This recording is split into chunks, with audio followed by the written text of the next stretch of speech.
to speak. You start losing your energy because you give it away to things that don't align with your soul. You start losing your sense of self because you are living a life that belongs to everyone else except you. That is the hidden cost of always being nice. The world often praises those who are agreeable, those who are easy to deal with, those who never complain. People call them sweet, humble, caring. And yes, on the surface these sound like compliments. But when these labels are built on your inability to set boundaries, they become chains. You become trapped in an image that is not even yours, trapped in a character that others have written for you. You are living someone else's script, not your own. There is a huge difference between kindness and being nice. Kindness comes from strength. It comes from choice. Kindness says, I will help you, but I will not destroy myself in the process.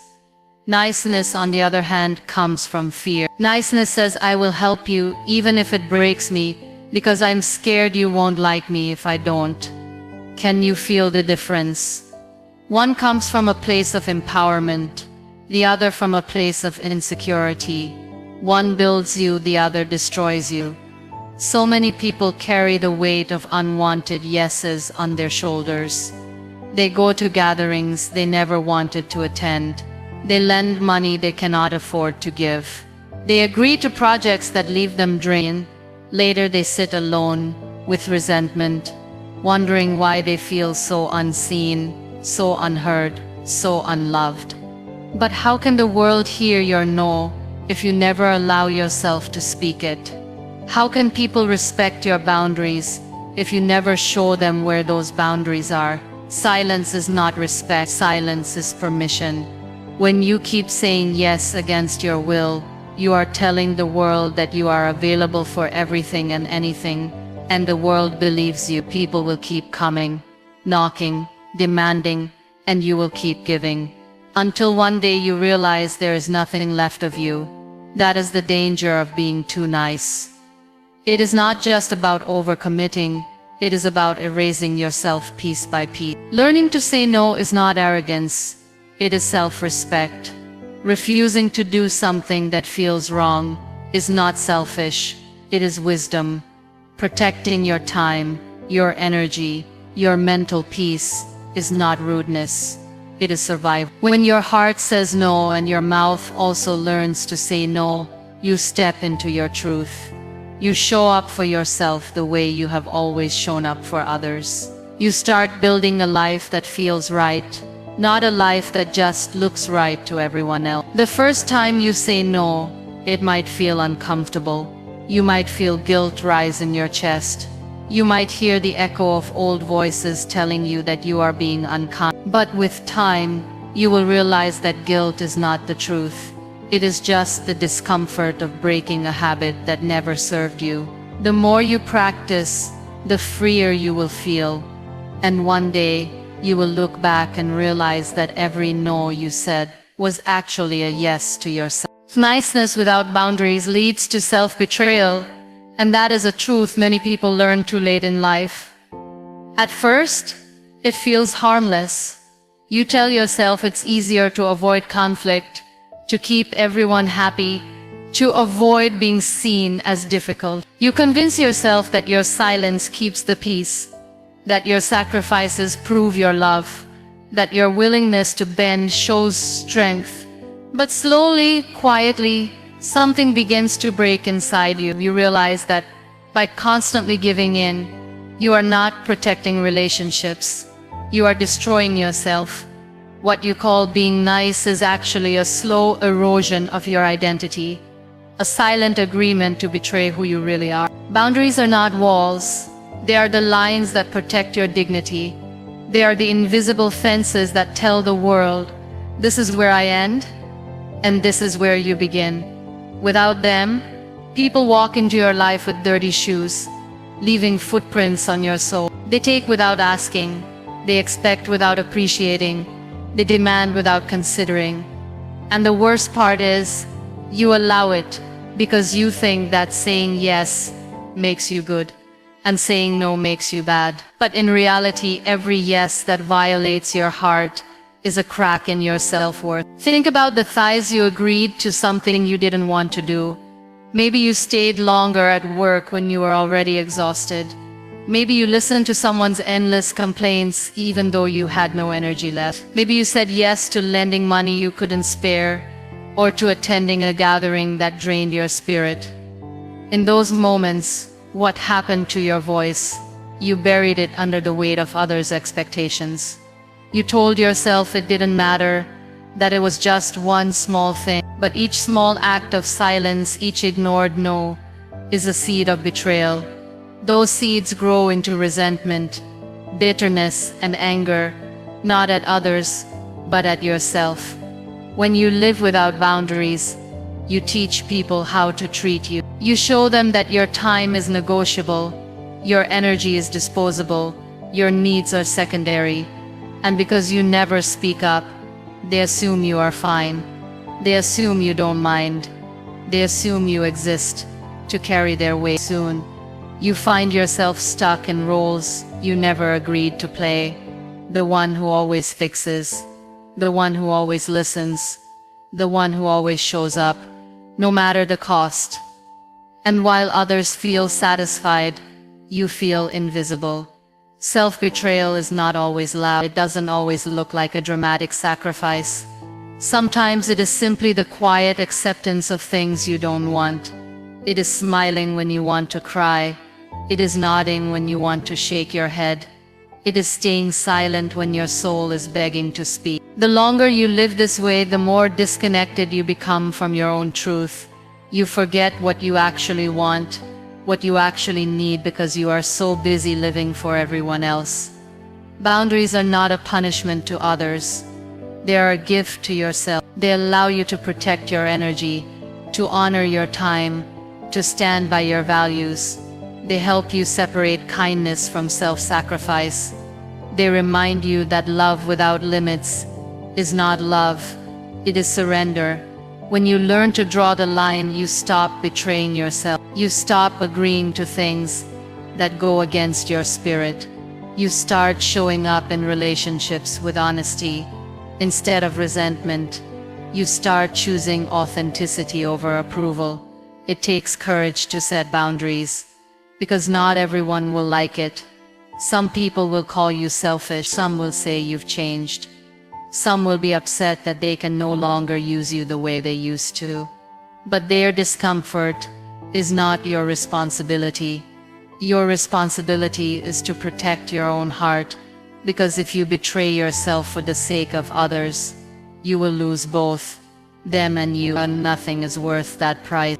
Everyday life is filled with moments that test our patience, our faith, and our ability to trust in something greater than ourselves. In these very moments, angels often play a quiet but powerful role. Their work is rarely dramatic in the way movies or stories portray, but it is steady, consistent, and deeply personal. Sometimes it's a sudden change of mind that keeps you from walking into a harmful situation. Sometimes it's an inner nudge that tells you to wait just a little longer before making a decision. Other times it's a stranger who steps into your life at just the right moment with the right words or assistance. These are not accidents. They are often the unseen interventions of God's messengers who are placed around you, guiding and redirecting your path so you don't fall into dangers you cannot yet see. We often underestimate these small interruptions or delays, but they can be the very evidence of angelic protection working quietly in the background of our lives. There are seasons when we feel like we are walking alone through valleys so dark that even hope seems far away. It's in those valleys that angels are closest, though unseen. They walk beside us, holding back forces we cannot fight on our own, shielding us from spiritual harm that would otherwise crush our spirit. Their presence is not always felt in a physical sense, but in the mysterious peace that suddenly surrounds us in the middle of chaos.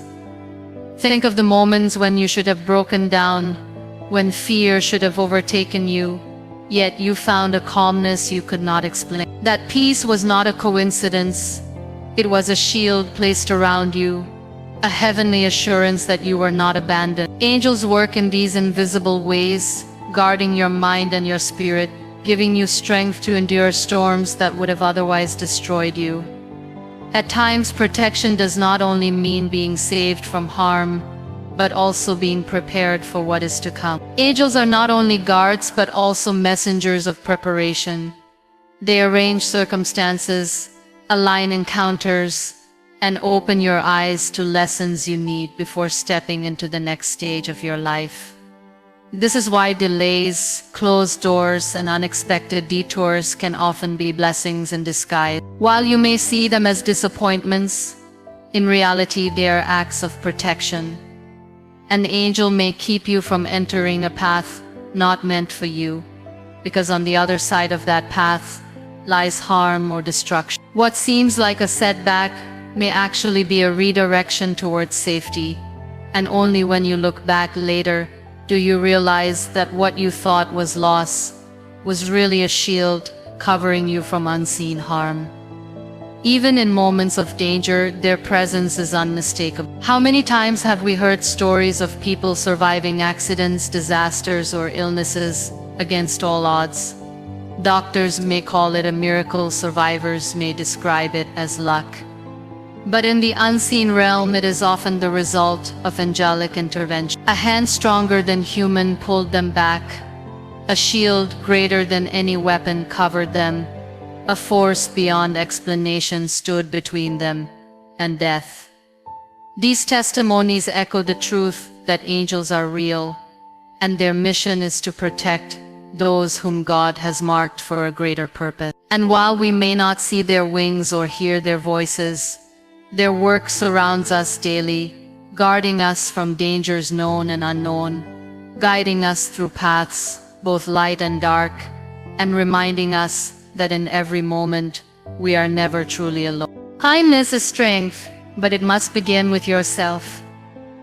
Too often people confuse kindness with self-denial. They believe that to be kind means to always put others first, to always carry someone else's burden, to always sacrifice their own needs in order to keep others satisfied. But true kindness does not come from emptiness, it comes from wholeness. You cannot pour into others when your own cup is empty. You cannot heal the world if you are bleeding inside. You cannot truly love people if you do not know how to love yourself first. When you neglect yourself in the name of kindness, it eventually turns into resentment. You may smile on the outside, but inside you are exhausted. You may give endlessly, but inside you are longing for someone to finally give back. You may keep showing up for others, but deep down you wonder if anyone would show up for you. That is not kindness. That is self-abandonment, dressed as generosity. It looks noble, but it slowly breaks your spirit. Being kind to yourself means respecting your own needs. It means giving yourself permission to rest when you are tired, to say no when something doesn't feel right, to walk away from people or situations that drain your energy. It means treating yourself with the same compassion you so easily give to others. You forgive others for their mistakes, but do you forgive yourself for yours? You encourage others to chase their dreams, but do you allow yourself the same freedom? You remind others to take care of their health, but do you honor your own body with care and respect? True kindness is not one-sided. It begins within and then flows outward.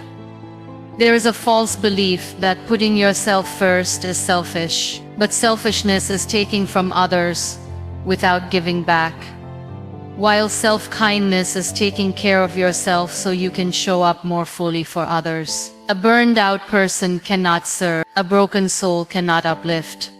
A neglected heart cannot love fully. By being kind to yourself, you protect your ability to be kind to the world. You create balance, you create strength, you create resilience. Think about how differently your life feels when you treat yourself kindly. When you rest, your mind becomes sharper, and you can support others with more clarity. When you protect your boundaries, your energy stays intact, and you can give without bitterness. When you allow yourself joy, you radiate positivity, and people around you feel it too. In other words, being kind to yourself does not take away from others. It multiplies the kindness you can share. The world will always demand more from you. There will always be people who expect you to give, to listen, to help, to sacrifice. And while it is beautiful to serve, you must remember that you are human too. You are allowed to step back, to recharge, to heal. Your needs are not less important just because you care for others. In fact, when you show yourself kindness, you are setting an example. You are teaching the people around you that self-care is not weakness, that boundaries are not cruelty, that self-love is not arrogance. Kindness is strength because it requires courage. It requires the courage to see yourself as worthy of care, the courage to say no when necessary, the courage to choose what nourishes you instead of what depletes you. And when you live this way, your kindness to others becomes purer, because it no longer comes from fear or obligation, but from genuine love. True kindness is not about losing yourself for others. It is about honoring yourself so deeply that your love has no choice but to overflow into the lives of those around you. Saying no without guilt is a form of self-respect. Yet many people struggle with it because they have been conditioned to believe that rejection equals cruelty. From a young age, society teaches us that being agreeable makes us good, that being available makes us valuable, that saying yes keeps relationships safe. And so, you carry that belief into adulthood, nodding along to requests you do not want to fulfill, agreeing to plans you dread, committing to responsibilities that drain you. On the surface, it looks like cooperation, but beneath it, your heart is whispering no. And every time you ignore that whisper, you chip away at your own dignity. The truth is, every yes carries a cost. When you say yes to something you do not want, you are saying no to something you do want. If you say yes to working late just to avoid disappointing your boss, you are saying no to rest, no to family, no to your health. If you say yes to a social gathering just because you don't want to upset friends, you are saying no to your own peace, no to your solitude, no to the time you need for yourself. And when you repeat this pattern often enough, your life becomes filled with other people's priorities, leaving no room for your own. Self-respect is built on boundaries, and boundaries are built on the courage to say no. It is not about being harsh or cold. It is about being honest. Saying no with clarity is better than saying yes with resentment. People may not like it in the moment, but over time they will respect you more for it. Because deep down, everyone knows the difference between a genuine yes and a forced yes. They can feel when your smile is heavy, when your presence is reluctant, when your agreement is empty. By saying yes when you want to say no, you are not protecting relationships. You are poisoning them with silent resentment. Guilt is often the biggest barrier to saying no. You feel guilty because you don't want to hurt someone's feelings. You feel guilty because you don't want to seem selfish. You feel guilty because you've been taught that other people's comfort matters more than your own. But guilt is not always a sign that you are doing something wrong. Sometimes it is simply the discomfort of breaking an old habit. Sometimes it is your mind resisting change because it has been trained to please. When you learn to sit with that guilt, to breathe through it, to remind yourself that your needs are just as valid as anyone else's, the guilt begins to lose its power. The freedom that comes from saying no is worth that discomfort. Suddenly you start to feel light. You start to realize that you have time for things that actually nourish you. You discover the joy of doing what feels aligned. Instead of dragging yourself through obligations that drain you, you begin to build a life that reflects your true values, not just other people's expectations. And in the process, you teach others how to treat you. You show them that your time is valuable, that your energy is not infinite, that your presence is a choice and not an obligation. Some people will resist your no. They may call you selfish. They may try to guilt you. They may accuse you of changing. But their reaction says more about their expectations than about your worth. The people who truly respect you will adjust, and the ones who cannot handle your boundaries were only benefiting from your lack of them. Either way, you gain clarity. You begin to surround yourself with relationships built on respect instead of convenience, honesty instead of pretense. Saying no without guilt is not about rejecting people. It is about choosing yourself. It is about honoring your time, your peace, your energy. It is about refusing to betray your heart for the sake of temporary approval. And once you learn this skill, you realize that no is not a rejection. It is protection. It protects your dignity, your values, your authenticity, and ultimately, it protects your life from being consumed by everything that is not truly meant for you. Shrinking your dreams to make others comfortable is not kindness. It is a quiet way of denying your own purpose. So many people dim their light because they fear that their brightness will offend someone else. They hide their ambitions because they do not want to be seen as arrogant. They hold back their talents because they are scared others will feel small in comparison. What they don't realize is that every time they make themselves smaller, they are not protecting anyone. They are only abandoning themselves. Dreams are not given to you by accident. They are placed in your heart for a reason, and when you bury them to make someone else feel better, you are rejecting the very gift that makes you unique. Think about how many times you have downplayed your goals just to avoid criticism. Maybe you told yourself you don't really need that promotion, even though you worked hard for it because others might feel jealous. Maybe you pretended you were not excited about an opportunity because you didn't want people to think you were bragging. Maybe you told yourself that your dream was too big, too unrealistic, too out of reach, simply because the people around you could not see it the way you did. In those moments, you didn't protect anyone. You just silenced your own calling.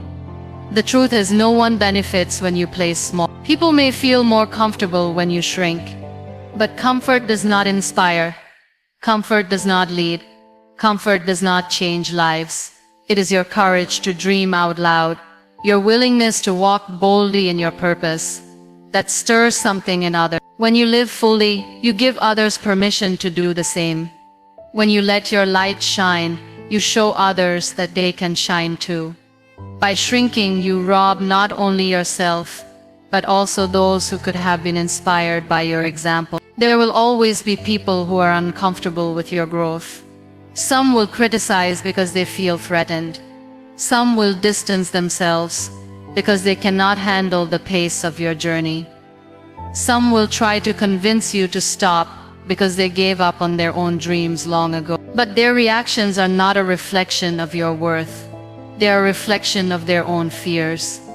If you stop chasing what matters to you just to keep them comfortable, you are living their life instead of your own. And nothing is more tragic than reaching the end of your days and realizing you lived for everyone else's comfort but never for your own purpose. It takes courage to hold on to your dreams when the world pressures you to let go. It takes courage to keep believing in your vision when others laugh, doubt, or criticize. But the measure of your life is not how comfortable others felt around you.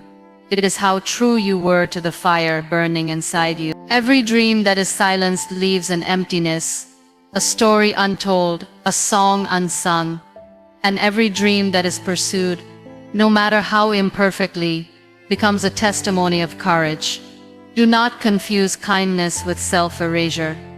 Kindness is supporting others without abandoning yourself. Kindness is lifting others up while still climbing higher yourself. It is possible to be generous without shrinking, to be humble without hiding, to be compassionate without dimming your own light. The world does not need you smaller.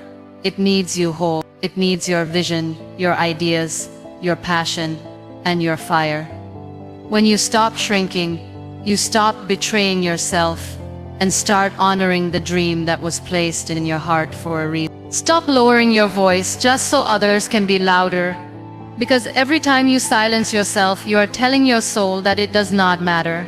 From a young age, many people are taught that staying quiet is the polite thing to do, that speaking up makes you arrogant, that keeping your thoughts hidden keeps the peace. Slowly, that lesson becomes a habit, and you begin to carry it everywhere, in your family, in your relationships, in your workplace, even in your friendships.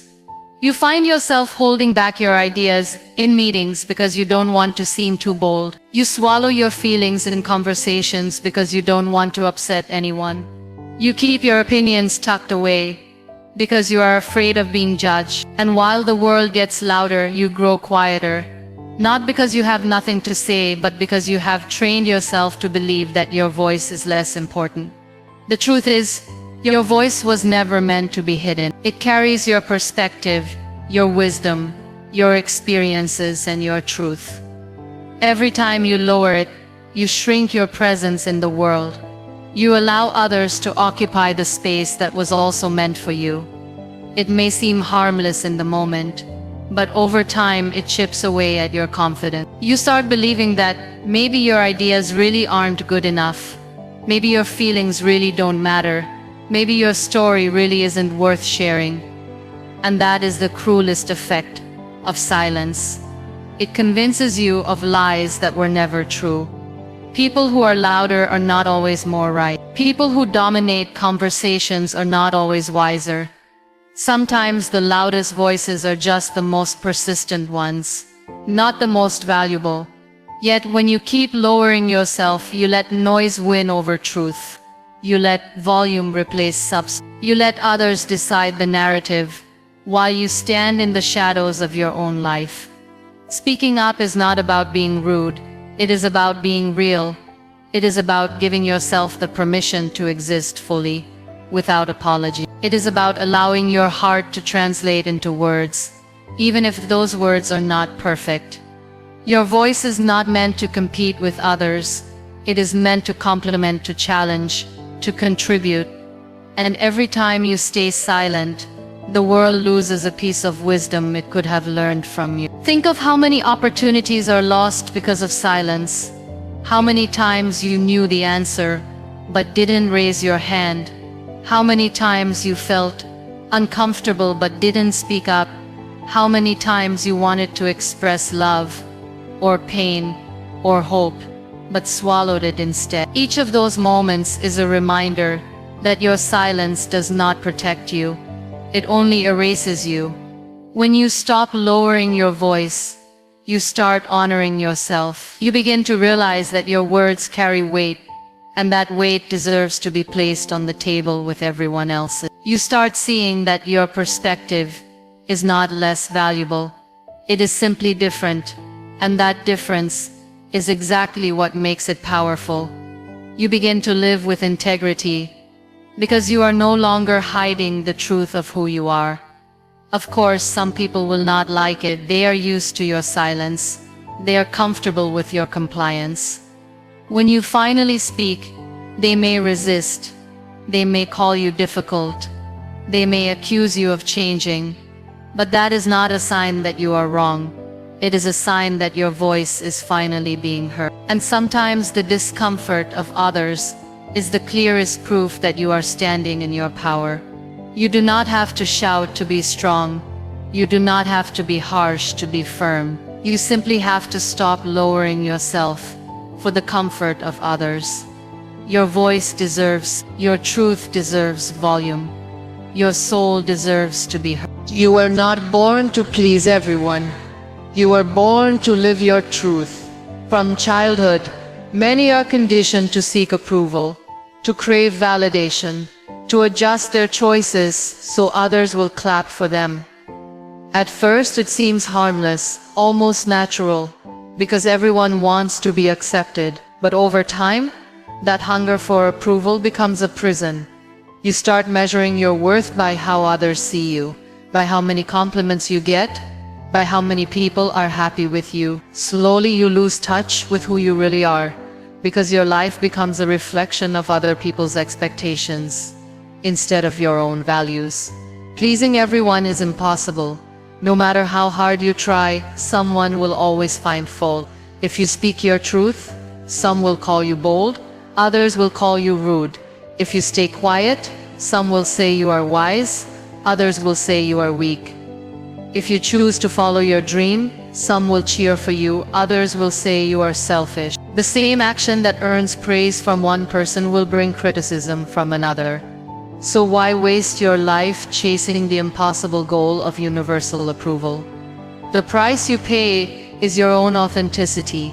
Living your truth is not about being reckless, it is about being honest. It is about aligning your choices with your values, your actions with your heart, your path with your purpose. It means daring to say, "This is who I am, and I will not apologize for it." It means standing firm in your decisions, even when others do not understand. It means trusting that the people who truly love you will accept your truth, and the ones who don't were never meant to hold space in your life. There is a deep peace that comes when you stop performing for the world. Suddenly you no longer feel the pressure to dress, speak, or act in a way that pleases everyone else. You no longer waste energy trying to fit into boxes that were never designed for you. Instead, you start living from a place of honesty. You say yes when you mean yes, and no when you mean no. You allow yourself to dream boldly without waiting for permission. You allow yourself to fail without drowning in shame. You allow yourself to succeed without apologizing for it.